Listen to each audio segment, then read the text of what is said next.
Bismillahirrahmanirrahim. Assalamualaikum warahmatullahi wabarakatuh. Alhamdulillahi rabbil alamin. Hamdan katsiran tayyiban mubarakan fih kama yuhibbu rabbuna wa yardah. Asyhadu an la ilaha illallah wahdahu la syarikalah wa asyhadu anna Muhammadan abduhu wa rasuluh. Allahumma salli wa sallim ala Muhammadin wa ala alihi wa ashabihi wa man tabi'u bi ihsanin ila yaumiddin, amma ba'du. Kaum muslimin wal muslimat, para pemirsa Niaga TV dimanapun Anda berada, dan juga anak-anakku yang soleh dan solehah, siswa-siswi SD kita Imam Syafi'i, Desa Karangdur, Kecamatan Petanan, Kabupaten Kebumen, yang semoga dirahmati oleh Allah Subhanahu wa taala. Pertama, kita bersyukur kepada Allah Subhanahu wa taala. Alhamdulillah, pada kesempatan yang baik ini kita bisa berjumpa kembali dalam acara Kisah Anak Soleh, di mana kita sampaikan beberapa kisah dari sahabat Nabi Muhammad SAW dan juga sahabiyah, yang mana kita berharap untuk bisa mengambil ibrah, pelajaran dari kisah-kisah yang kita sampaikan. Semoga Allah Subhanahu wa taala memberikan kepada kita ilmu yang bermanfaat di dunia sampai di akhirat. Amin ya rabbal alamin. Keduanya, salawat dan salam semoga tercurahkan kepada Nabi kita Muhammad sallallahu alaihi wasallam, juga kepada keluarganya, kepada para sahabatnya, dan kepada orang-orang yang mengikuti sunnah-sunnah beliau sampai hari kiamat. Anak-anakku yang semoga dirahmati oleh Allah Subhanahu wa taala, dan juga para pemirsa Niaga TV dimanapun Anda berada. Kemarin kita sudah sampaikan kisah sahabat Nabi Muhammad SAW yang bernama Mu'adz bin Jabal radhiyallahu anhu, di mana beliau adalah sosok sahabat Nabi Muhammad SAW yang beliau ini seseorang yang mendapatkan pujian dari Nabi SAW begitu banyak. Dan beliau masuk Islam ketika umur 18 tahun. Dan setelah itu Rasulullah SAW mengutus Mu'adz bin Jabal ke negeri Yaman untuk berdakwah, mendakwahkan Islam, mengajak Islam ya kepada siapa? Masyarakat di Yaman itu. Nah, kemarin sudah sampai kepada bagaimana pujian Rasulullah SAW. Setelah kita belajar nasabnya, perjuangannya, kemudian pujian Rasulullah SAW terhadap beliau, itu Mu'adz bin Jabal radhiyallahu anhu. Di antaranya adalah kemarin kita sampaikan bahwa Mu'adz bin Jabal adalah orang yang paling tahu tentang halal dan haram. Subhanallah, dapat rekomendasi dari Rasulullah SAW bahwa Mu'adz bin Jabal adalah orang yang paling mengetahui tentang halal dan haram. Kata beliau, a'lamu ummati bil halal wal haram Mu'adz bin Jabal.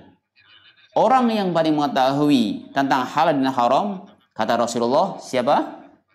Mu'adz bin Jabal. Kemudian yang kedua, bahwa Mu'adz bin Jabal termasuk lelaki terbaik, di mana disebutkan di antara lelaki terbaik di antaranya adalah Mu'adz bin Jabal oleh Rasulullah SAW. Kemudian Mu'adz bin Jabal juga mendapatkan atau mendapat rekomendasi julukan atau rujukan dalam belajar Al-Quran, di mana Rasulullah SAW memberikan rekomendasi, bila Anda ingin belajar Al-Quran, hendaknya mengambil dari 4 orang. Salah satunya adalah Mu'adz bin Jabal. Subhanallah ini. Dan pujian beliau kepada Mu'adz bin Jabal, pujian Rasulullah SAW kepada Mu'adz bin Jabal, di antaranya adalah kemarin Mu'adz menjadi pemimpin ulama kelak di akhirat. Menjadi pemimpin ulama kelak di akhirat nanti. Dan yang terakhir kemarin adalah pujian Nabi SAW kepada Mu'adz bin Jabal, bahwa beliau langsung mengungkapkan rasa cintanya kepada Mu'adz bin Jabal. Ya, jadi Rasulullah SAW mengungkapkan rasa cintanya langsung kepada Mu'ad bin Jabal. Ini menunjukkan keutamaan dan kemuliaan Mu'ad bin Jabal radhiyallahu anhu. Kemudian anak-anakku yang semoga dirahmati oleh Allah Subhanahu wa taala, bagaimana pujian para sahabat dan lainnya? Komentar para sahabat Rasulullah sallallahu alaihi wasallam kepada Mu'ad bin Jabal ini. Yang pertama adalah Umar bin Khattab berkata, seandainya Mu'ad bin Jabal masih hidup, tentu akan saya angkat sebagai khalifah. Ini. Jadi Umar bin Khattab pernah menyampaikan ungkapan kata-katanya, seandainya Mu'ad bin Jabal radhiyallahu anhu masih hidup, tentu akan saya angkat sebagai khalifah. Apa artinya khalifah? Pemimpin kaum muslimin. Subhanallah. Berarti ketika orang diangkat sebagai khalifah, bukan main-main. Tentu ada kelebihan-kelebihan yang banyak. Mempunyai beberapa keutamaan. Nah, ini Mu'ad pernah disebut oleh Umar bin Khattab. Kemudian yang kedua, Al-Aswad bin Hilal berkata, kami berjalan bersama Mu'ad. Kami berjalan bersama Mu'ad bin Jabal. Maka ia pernah berkata kepada kami, marilah kita duduk sebentar untuk renungan iman. Hayya bina najlis nasdadul iman. Mari kita duduk, kemudian kita menambahkan keimanan. Jadi ketika bentuk daripada penambahan iman, kita duduk mengingat Allah Subhanahu wa taala, zikir, merenungkan firman Allah Subhanahu wa taala, mempelajari firman Allah Subhanahu wa taala, itu dalam rangka menambah keimanan. Ya. Jadi Al-Aswad bin Hilal pernah berkata, kami berjalan bersama Mu'ad, maka ia pernah berkata. Siapa yang berkata? Mu'ad bin Jabal. Ya. Yang diceritakan oleh Al-Aswad bin Hilal. Mari duduk bersama, kita menambah keimanan. Jadi anak-anakku yang saudara-saudara semuanya, ketika anak-anak ya misal ikut membaca Al-Quran, ikut halaqah TPQ, atau tahfidul Quran, atau rumah tahfidz, atau yang lainnya, dalam rangka duduk-duduk untuk menambah keimanannya kepada Allah Subhanahu wa taala, itu bagian daripada amal soleh. Sebagaimana dilakukan oleh sahabat Nabi Muhammad SAW dan sebagaimana tadi dikatakan oleh Mu'ad bin Jabal radhiyallahu anhu. Kemudian Asy-Sya'bi, seorang tabi'in berkata, Faurah bin Naufal Al-Asy'a'i menyampaikan kepadaku bahwa Abdullah bin Mas'ud berkata, apa? Sesungguhnya Mu'ad bin Jabal adalah seorang yang patuh. Hanifah. Patuh kepada siapa? Kepada Allah, yang qanit dan hanif. Jadi Mu'ad bin Jabal adalah seorang yang patuh kepada Allah, yaitu qanit dan hanif. Ada yang berkata, Inna Ibrahima kana ummatan qanitan lillahi hanifa. Sesungguhnya Ibrahim adalah seorang imam yang dapat dijadikan teladan, laki patuh kepada Allah dan hanif. Sebagai teladan, patuh dan hanif.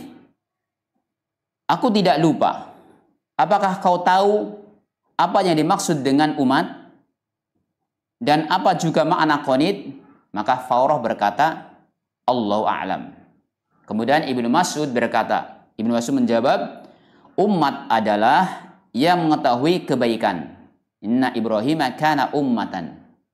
Ummah di sini maksudnya yang mengetahui kebaikan. Mu'ad bin Jabal termasuk yang ummatan qanitan lillahi hanifa. Dia orang yang qanit, yang tunduk. Kemudian Ibnu Mas'ud berkata, umat adalah yang mengetahui kebaikan, sedangkan qanit adalah yang tunduk patuh kepada Allah Azza wa Jalla dan Rasulnya. Jadi karena kata-kata ummatan berarti dia mengetahui kebaikan.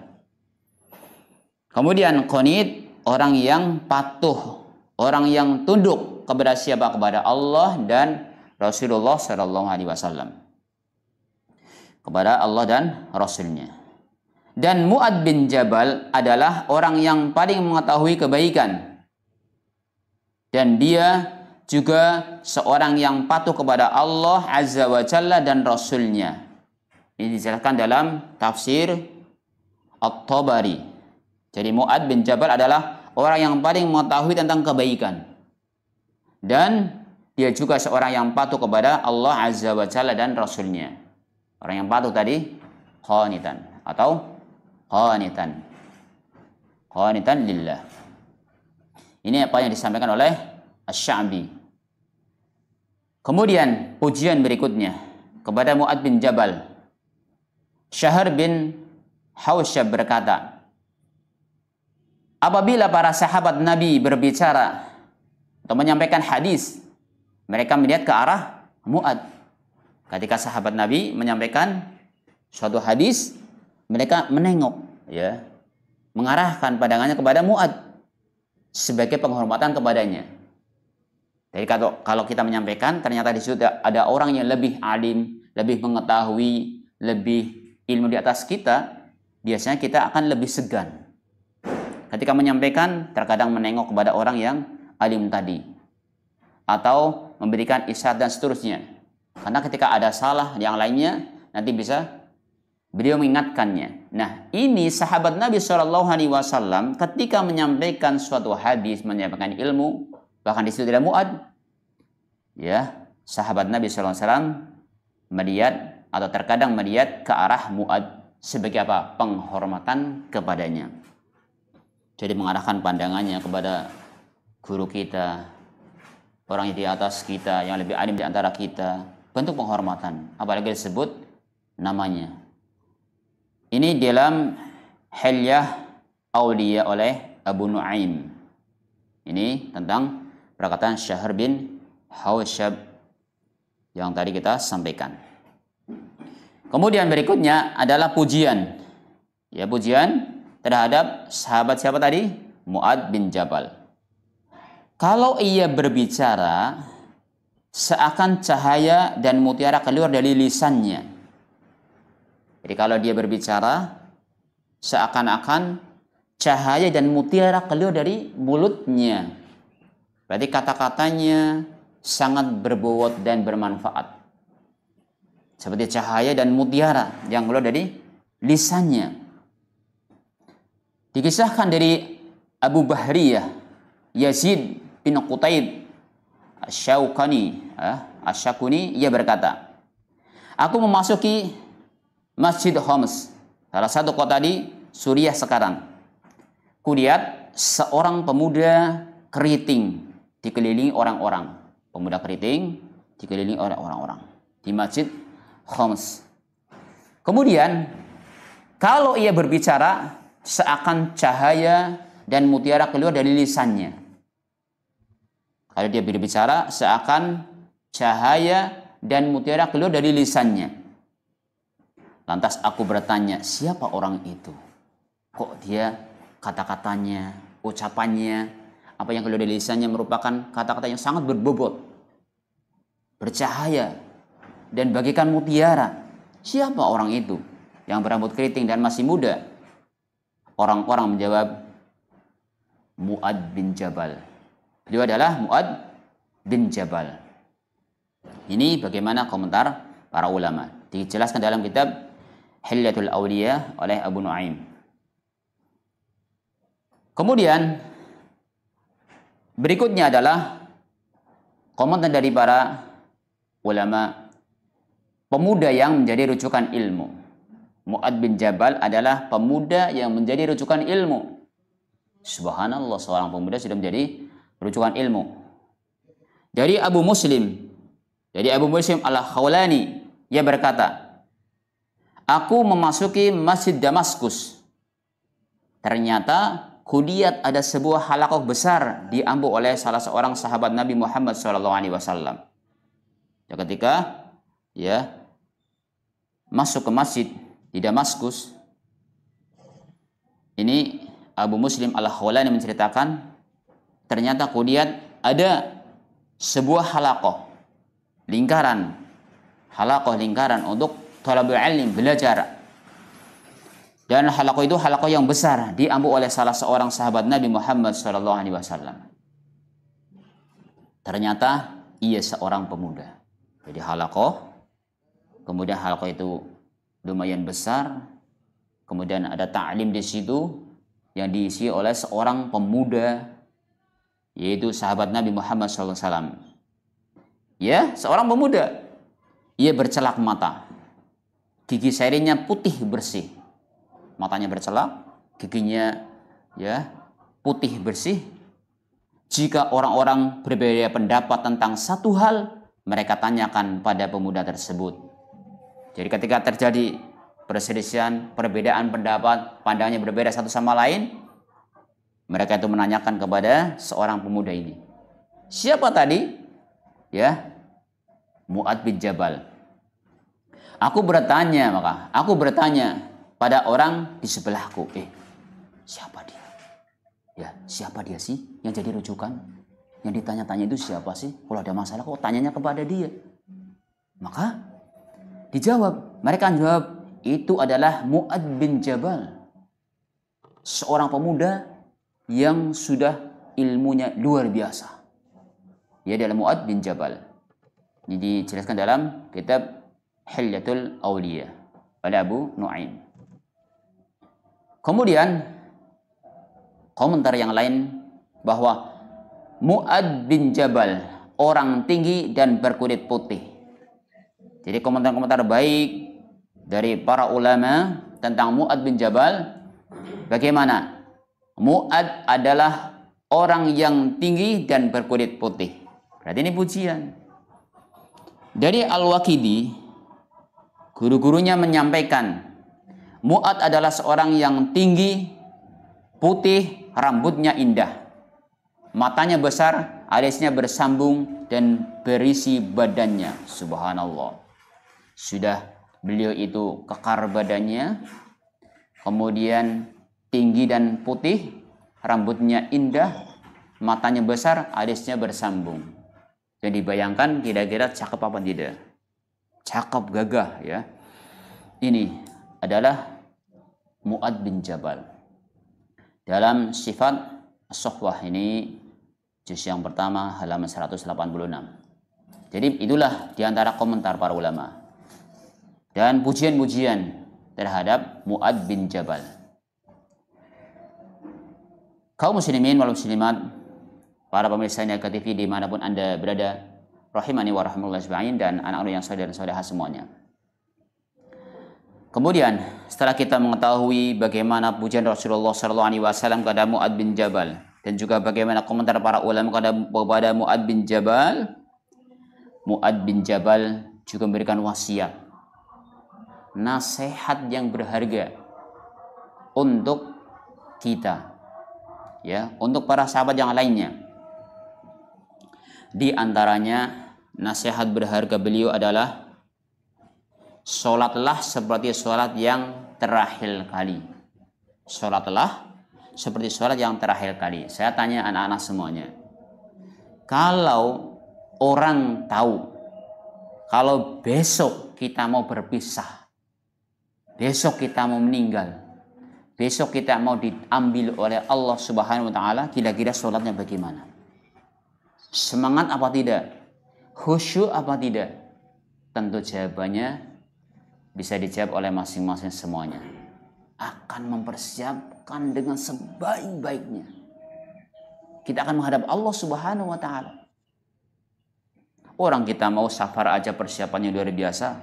Kita mau meninggalkan desa kita, mau pergi suatu tempat juga persiapannya luar biasa. Apalagi kita mau menghadap Allah Subhanahu wa taala. Nah, kita tentunya akan mempersiapkan. Maka Mu'adz bin Jabal menasihatkan kepada kita, anak-anak semuanya, sholatlah seperti sholat yang terakhir kali. Sholatlah seperti sholat yang terakhir kali. Dari Muawiyah bin Qurrah, Mu'adz bin Jabal radhiyallahu anhu berkata pada anaknya, "Anakku, apabila engkau sholat, sholatlah seakan itu sholat terakhirmu." Beliau menyampaikan kepada anaknya, anakku, apabila kamu sholat, maka sholatlah seakan-akan sholat terakhirmu. Berarti sungguh-sungguh. Dia enggak mainan. Maka anak-anak semuanya dan juga para pemirsa Neka TV dimanapun Anda berada, jadikan ini salah satu prinsip dalam hidup kita. Bagaimana kita berusaha menghadirkan hati kita ketika sholat. Sholat seakan-akan itu sholat yang terakhir. Jangan berpikir kalau kau nanti akan berkesempatan mengerjakannya kembali. Jadi jangan berpikir kalau kamu nanti akan bisa berkesempatan mengerjakan sholat kembali. Berarti sekarang misalnya sholat duhur, nggak tahu nanti bisa asar atau tidak. Maka ketika demikian akan bersungguh-sungguh dan menghadirkan hati. Kata beliau, ketahuilah anakku, seorang mukmin itu mati di antara dua kebaikan. Ketahuilah anakku, seorang mukmin itu mati di antara dua kebaikan. Apa? Kebaikan yang telah ia kerjakan dan kebaikan yang akan ia kerjakan. Kebaikan yang telah ia kerjakan dan kebaikan yang akan ia kerjakan. Jadi kita selalu berbuat baik dan mohon kepada Allah Subhanahu wa taala biar kita dimudahkan untuk bisa melaksanakan kebaikan. Tadi seperti sholat 5 waktu. Saya yakin anak-anak solehah semuanya sudah berusaha menjaga sholat 5 waktunya. Apa? Sholat subuh, duhur, asar, maghrib, isya. Jadi anak-anak yang soleh dan solehah semuanya ketika sudah waktunya adzan, sudah dikumandangkan adzan, maka bergegas tanpa disuruh oleh abi dan umi, ya, oleh orang tuanya atau yang lainnya, langsung dang-dang bergegas untuk ambil air wudhu. Itu pun ketika mengambil air wudhu tidak asal berwudhu, tapi berusaha berwudhu sesuai dengan ajaran Nabi SAW yang diajarkan oleh ustadz dan ustadzah semuanya. Kenapa? Karena tadi kita tidak tahu setelah ini bisa sholat apa tidak, maka kan bersemangat. Itu nasihat daripada Mu'adz bin Jabal radhiyallahu anhu. Maka bersemangatlah. Ini bisa dilihat dalam kitab Hilyatul Awliya oleh Abu Nuaim. Kemudian yang kedua, nasihat dari Mu'adz bin Jabal radhiyallahu anhu, jika teman-temanmu lalai, maka bersegeralah kamu mengingatkan Allah. Jadi kalau teman-temanmu pada lalai, waktunya sholat nggak sholat, waktunya dia harus ngaji nggak ngaji, waktunya dia belajar nggak belajar, malah dia ngajak bermain, waktunya sholat malah dia ngajak untuk hal-hal yang tidak jelas malah, maka ingatkanlah dan bersegeralah ingatkan temanmu untuk berbuat baik, mengingat kepada Allah Subhanahu wa taala. Ini saya ulangi lagi pesan beliau, jika teman-temanmu lalai, maka bersegeralah kamu mengingat Allah. Hanya cepat-cepat.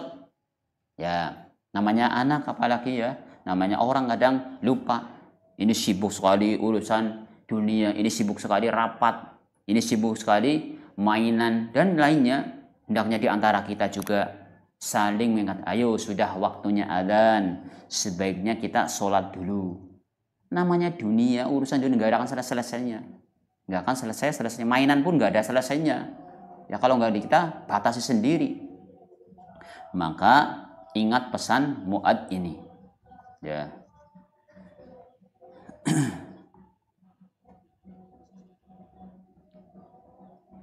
Kata beliau, ya, jadi Abu Idris Al-Khawlani, Mu'adz bin Jabal radhiyallahu anhu berkata, setiap engkau bersama orang-orang,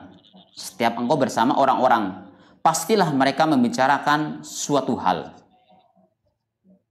Jadi kita hidup bersosial, hidup berdampingan dengan orang. Gak mungkin kita sendirian lah. Ya, anak-anak juga ada tetangga, ada teman.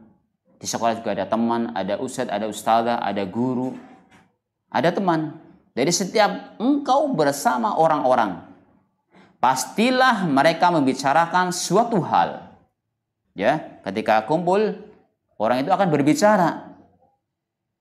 Maka apabila kau melihat mereka lalai, ketika lupa, dia mungkin berbicaranya ngelantur. Berbicaranya malah berbicara yang dosa. Atau mengajak kepada kemaksiatan. Perbuatannya dimurkai oleh Allah Subhanahu wa Ta'ala. Atau ngomong kotor. Ketika marah mungkin ngomong kotor temannya. Ya, berkata yang tidak pantas untuk diucapkan. Maka hendaknya kita segera mengingatkan teman yang lupa untuk ingat kepada Allah agar ingat kepada Allah SWT. Ketika itu perkataan kotor, agar dia berusaha menggantinya. Ya, bertobat kepada Allah Subhanahu wa Ta'ala. Apabila kau lihat mereka, kata Mu'adz bin Jabal, lalai, bersemangatlah engkau menuju Rabbmu. Artinya segera ingat kepada Allah Subhanahu wa Ta'ala. Misal tadi waktunya sholat, kok malah gak sholat-sholat, malah mainan terus. Ingatkan bahwa kita itu akan segera melaksanakan sholat. Perintahkan untuk, ya, atau ajak teman-teman untuk mendirikan sholat. Ya, ini dalam Hilyatul Awliya ada Abu Nu'aim. Maksudnya, saat orang-orang lalai, engkau tetap mengingat Rabbmu. Karena terdapat keutamaan mengingat Allah di saat kebanyakan orang melalaikannya. Jadi ketika banyak orang-orang yang lagi lalai kepada Allah, lalai akan kewajiban Allah SWT, lalai kepada sunnah Nabi SAW. Nah, di sini peran kita adalah mengingatkan teman-teman kita dan mengingatkan yang lainnya agar ingat kepada Allah SWT. Dan kita sendiri juga harus berusaha minta tolong kepada Allah biar selalu ingat kepada Allah. Makanya ini salah satu wasiat Nabi SAW kepada Mu'adz bin Jabal adalah untuk membaca setiap habis sholat. Setiap habis sholat atau sebelum dia salam adalah Allahumma a'inni ala dzikrika wa syukrika wa husni ibadatik. Ya Allah, tolonglah aku. Allahumma a'inni ala dzikrika, untuk selalu ingat kepadamu. Kepada siapa? Kepada Allah Subhanahu wa Ta'ala. Ingat kepada Allah Subhanahu wa Ta'ala. Allahumma a'inni ala dzikrika wa syukrika, dan bersyukur kepadamu. Wa husni ibadatika, dan beribadah kepadamu dengan baik. Masya Allah, ketika orang sudah mendapatkan 3 hal ini, zikir kepada Allah, itu akan menenangkan hati. Kemudian ketika zikir kepada Allah, Allahumma a'inni ala dzikrika wa syukrika, dan bersyukur kepada Allah, menenangkan hati. Wa husni ibadatik, dan beribadah yang baik, itu semuanya akan memberikan kebaikan kepada orang tersebut, dunia sampai akhirat. Ini diantara nasihat pesan Mu'adz bin Jabal. Jadi jika teman-temanmu lalai, maka bersegeralah kamu mengingat Allah. Kamu ingat kepada Allah dan ingatkan teman agar ingat kepada Allah. Nah, kamu akan mendapatkan pahala. Ketika mengajak teman untuk mendirikan sholat, ayo sholat jamaah, ayo ngaji TPQ, ayo belajar Al-Quran, ayo ngaji. Kok temannya mau dan mengikutinya, maka kamu akan dapat pahala. Sebagaimana hadis Muslim, Rasulullah bersabda, man dalla ala khairin falahu mislu ajri fa'alihi. Barang siapa yang menunjukkan kebaikan, dia akan mendapatkan pahala sebagaimana dilakukan oleh orang tersebut. Kemudian nasihat berikutnya, nasihat Mu'adz bin Jabal radhiyallahu anhu adalah hati-hati ujian kesenangan dan wanita. Hati-hati ujian kesenangan dan wanita. Nah, ini ujian. Jadi kesenangan itu ujian, Kemudian kekurangan juga ujian. Ketika orang itu kekurangan harta juga ujian. Banyak harta juga ujian. Nah, Mu'ad ini memberikan nasihat, hati-hati ujian kesenangan dan wanita. Dikisahkan di sini dari Ash'ath bin Sulaim, dari Raja bin Haywah. Mu'ad bin Jabal berkata, kalian telah diuji dengan kesulitan. Kalian mampu bersabar. Kalian telah diuji dengan kesulitan dan kalian bersabar. Kalian mampu bersabar. Nanti kalian akan diuji dengan kesenangan. Berarti tadi kesulitan juga ujian, kesenangan juga ujian. Makanya Allah mengatakan bahwasanya di dunia adalah ujian. Dan akan diuji siapa di antara mereka yang paling bagus amalannya. Kemudian nanti kalian akan diuji dengan kesenangan. Dan yang paling aku takutkan atas kalian adalah ujian wanita. Dan yang paling aku takutkan atas kalian adalah ujian wanita ini. Maka ini wanita fitnah. Maka wanita itu bisa menggoda para laki-laki. Bahkan dalam hadis lain dikatakan, ma taraktu fitnatan adru 'ala rijali minan nisa. Tidaklah aku tinggalkan fitnah yang lebih berbahaya terhadap para lelaki adalah fitnah wanita, fitnah perempuan. Maka wanita-wanita ya anak-anak yang solehah semuanya, kewajiban kalian adalah menjaga diri, menutup auratnya, tidak membuat terfitnah para laki-laki. Biar kalian menjadi pembuka pintu kebaikan. Kata Mu'ad, dan yang paling aku takutkan atas kalian adalah ujian wanita. Kalian diliputi emas dan kaum wanita memakai riyad, itu jenis pakaian Syam dan kain Yaman.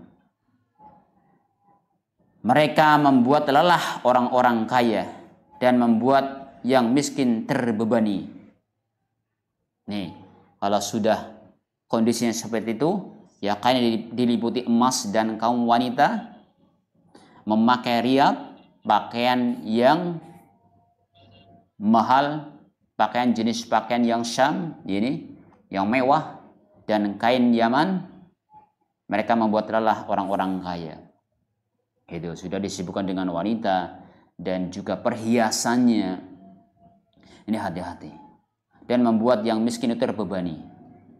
Yang diingatkan oleh Mu'ad bin Jabal. Maka jangan terlena dengan kenikmatan yang ada, kesenangan yang ada. Maka seorang muslim, seorang mukmin, ya, muslim dan muslimah semuanya, ketika dia mendapatkan kenikmatan, jangan lupa dia harus bersyukur kepada Allah Subhanahu wa taala dan menggunakan kenikmatan tersebut untuk perkara yang diridhoi oleh Allah Subhanahu wa taala.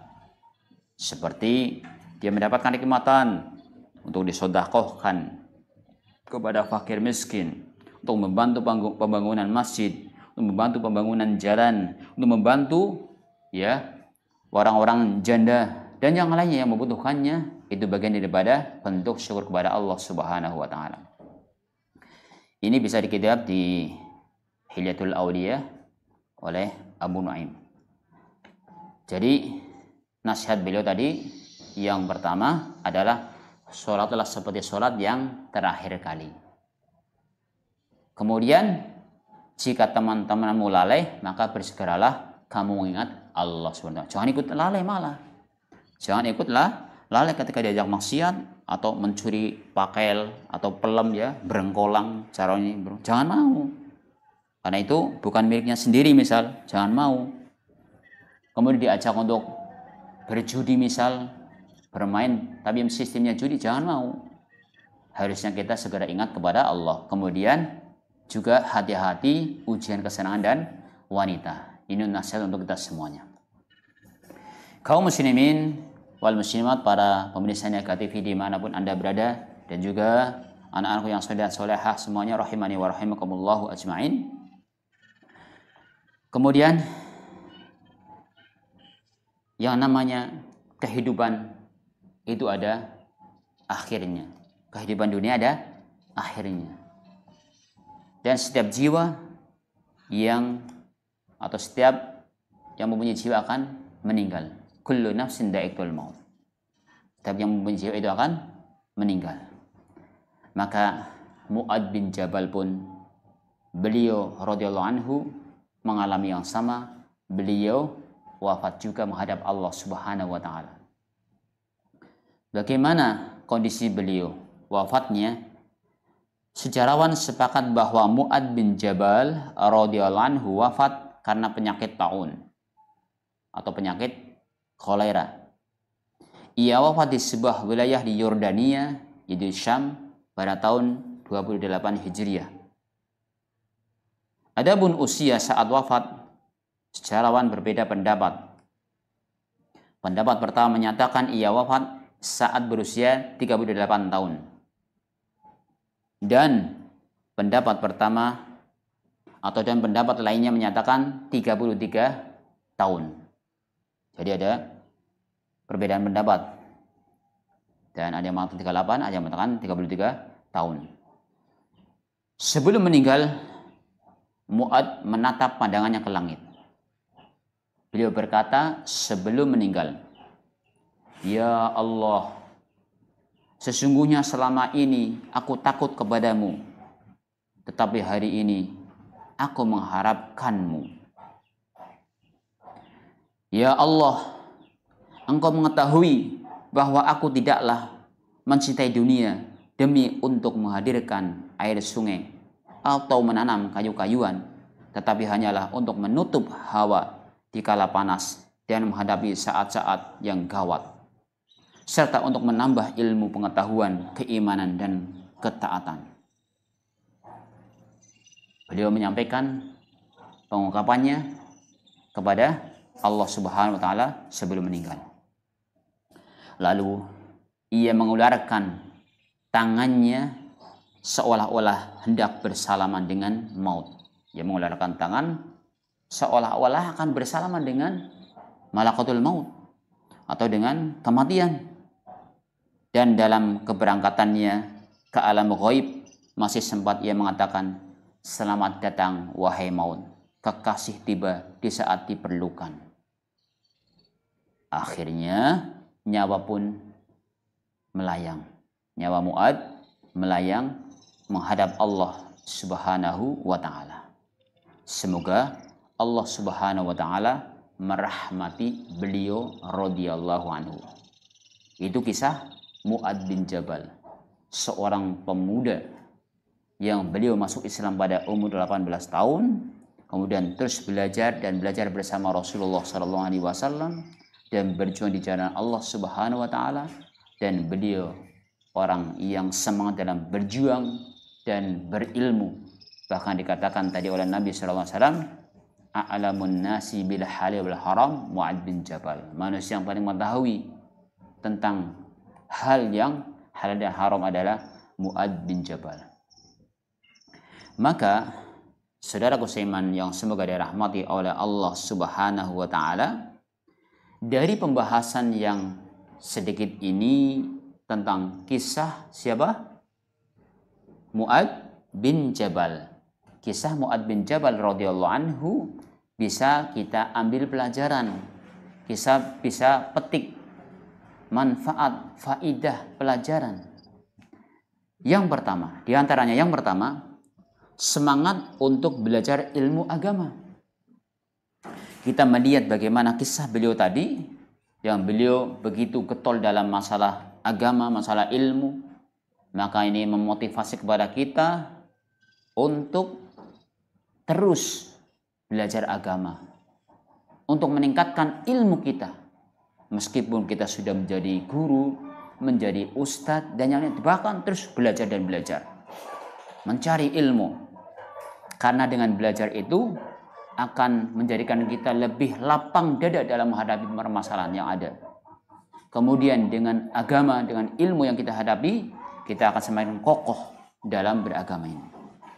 Jadi semangat Mu'adz atau semangat untuk belajar ilmu agama. Beliau semangat. Jadi anak-anak semuanya terus semangat ya, dari pagi belajar sampai sore, nanti sore lagi belajar, mungkin belajar TPQ ya, kemudian nanti belajar lagi. Sekarang harus semangat dan tambah semangat. Bahkan ketika kita mempelajari ilmu atau belajar, kita di jalan Allah sampai pulang. Kita mempelajari ilmu agama, kita berarti di jalan Allah sampai ya pulang.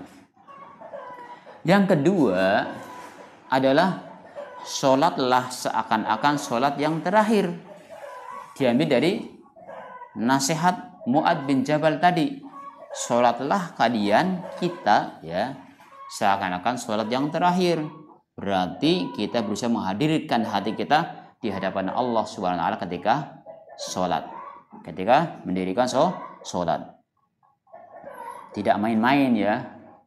Walaupun tidak kelihatan oleh abi dan umi, oleh ustadz dan ustadzah, tetap sholatnya dia rajin, tidak tengok-tengok ke atas ke bawah ya, tidak tengok-tengok ke atas ke bawah, enggak, tapi dia khusyuk dan menghadap Allah Subhanahu wa taala dengan tenang. Yang ketiga adalah hati-hati dari ujian berlimpah harta dan wanita. Jadi harta yang berlimpah, harta yang banyak itu ujian, dan wanita juga ujian. Maka kita harus berhati-hati, ya, berhati-hati. Jadi kelebihan harta juga ujian, kemudian ketika kekurangan juga ujian. Kadang sabar ketika menghadapi ujian kekurangan harta, tapi tidak sabar ketika atau tidak bisa lulus dalam ujian harta yang banyak. Maka tadi hendaknya perbanyak sedekah. Ya, banyak sedekah. Kemudian yang keempat, taat dan patuh kepada ajaran agama Islam. Taat dan patuh kepada ajaran Islam. Sebagaimana Mu'adz bin Jabal yang qanit, ummatan qanitan hanifa, yang tunduk, patuh dan taat kepada Allah dan Rasulnya. Kemudian yang kelima, pentingnya rekomendasi dari orang yang paling berpengaruh. Ya, seperti tadi Nabi SAW memberikan rekomendasi kepada para sahabat untuk belajar kepada Mu'adz. Nah, rekomendasi dari Rasulullah SAW itu penting untuk umat ini. Dan juga rekomendasi kibarul ulama, para ulama mau rekomendasikan kepada fulan untuk belajar padanya, itu merupakan pengaruh besar terhadap umat ini. Itu diantara pelajaran yang bisa kita ambil dari kisah siapa? Mu'adz bin Jabal radhiyallahu anhu. Semoga Allah Subhanahu wa taala memberikan kepada kita ilmu yang bermanfaat, dan kami mohon maaf atas segala kesalahan dan kekurangan kami apabila kurang bisa dipahami. Akhirnya kita tutup dengan doa kafaratul majlis. Subhanakallahumma wa bihamdika asyhadu an la ilaha illa anta astaghfiruka wa atubu ilaik. Assalamualaikum warahmatullahi wabarakatuh.